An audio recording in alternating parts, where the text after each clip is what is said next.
Ipampa ryatanguye kurimwa mu mwaka w'igihumbi kimwe n'amajana icenda na mirongo ibiri rihereye mu ntara zimwe zimwe zo mu kiyaya c'Imbo, rikaba ryamaze igihe kitari gito mu biterwa riterera mu biterwa vyinjiza amafaranga mvamakungu biciye mu gushorera hanze y'igihugu. Mu mwaka w'ibihumbi bibiri na cumi gushora ipampa hanze vyarahagaritswe bitewe n'uko umwimbu w'iryo pampa wari watanguye kugabanuka nk'uko vyasiguwe n'umuyobozi mukuru w'ishirahamwe Kojeruko rijeje guteza imbere no kurima igitegwa c'ipampa mu Burundi. Mu mwaka w'igihumbi kimwe n'amajana icenda na mirongo icenda na gatatu amatoni arenga ibihumbi 8 y'ipampa niyo yimburwa, ariko mu mwaka w'ibihumbi bibiri na mirongo ibiri himbuwe itoni igihumbi kimwe gusa. Ivyo bikaba vyatumwe no kugabanuka kw'amatongo arimamwo iryo pampa, aho wasanga bariko barima ibindi bitegwa bitandukanye. Mu mwaka w'ibihumbi bibiri na mirongo ibiri na kane Gustave Majambere yari umuyobozi w'ishirahamwe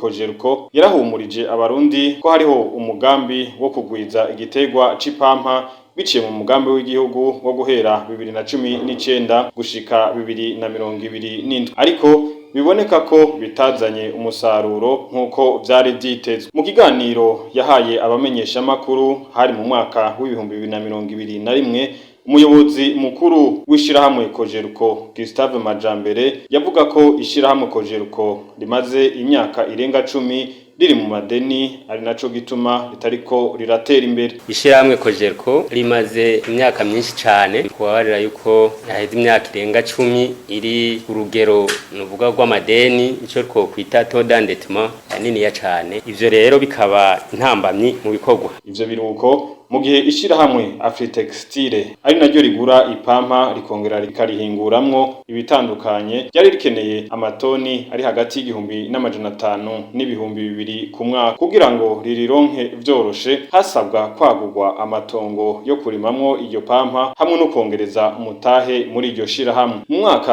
wa 2022 ushira 2023 hari hitezwe itoni igihumbi n'amajana 5 ku buringanire bwa hegitare 3,100, ariko ntivyakunze ko ayo matoni aboneka. Gustave Majambere naho nyene yasiguye ko vyatewe n'imyuzurira y'amazi yateye mu Gatumba. Tubibutse ko umuyobozi mukuru w'ishirahamwe Kojeruko yari yasavye leta ko yokongereza umutahe kuko uwo yari yarashizemo ngo wari waheze, mu nyuma hakaronderwa n'abandi bazana imitahe, gutyo Kojeruko igasangirwa na leta hamwe n'abikorera utwabo, ico yise mu rurimi rw'igifaransa mise en commun des actions.